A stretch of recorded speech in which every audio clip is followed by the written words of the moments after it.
This is probably going to be one of the more common methods of setting up the starting blocks, pretty much a starter pack version of what it is in the track world. As for the first step, place the edge of the frame about 1 step from the start line.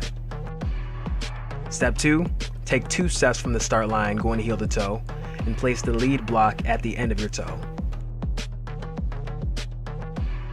Step 3, take 3 steps from the start line going heel to toe, again being precise with it, and place the back block at the end of that toe. Now again, quick recap. Step 1, 1 step from the start line to set the frame down. Step 2, 2 steps from the start line for your front pedal.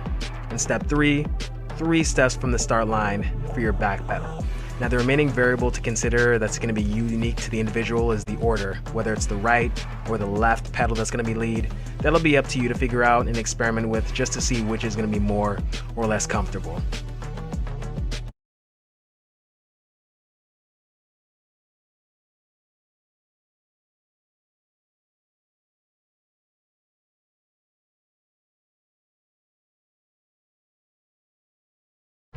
One of the most important things as track athletes is to develop a strong enough sense of proprioception and knowing the exact location of your body segments in space and what body angles you're creating at the moment. We're referring to the hips and the leg segments. Now, particularly trying to get that hip at a high enough height to create enough room to have a front leg angle of around 90 degrees and back leg angle of around 120 to make sure that that hip is front loaded over that first block.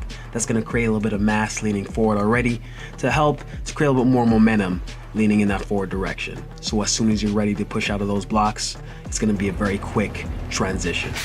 The other thing to keep in mind is that this spine, trying to keep that kinetic chain as direct as possible. A little bit of curving in the back is okay, but you want to try to have as much control over that to make the entire process as smooth and as direct as we can.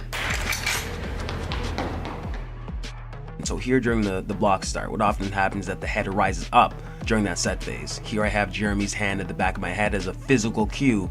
So to remind him and to remind me of maintaining a neutral spine position. So here he does this in practice, and I did it with him, not recorded, but he slowly rises up, head down, hips up, and pushes out into the crash pad here. So here it is demonstrated in practice, the slow progression, rising up and having a strong push out, still looking down into the track. What I often say is that the track's not going anywhere.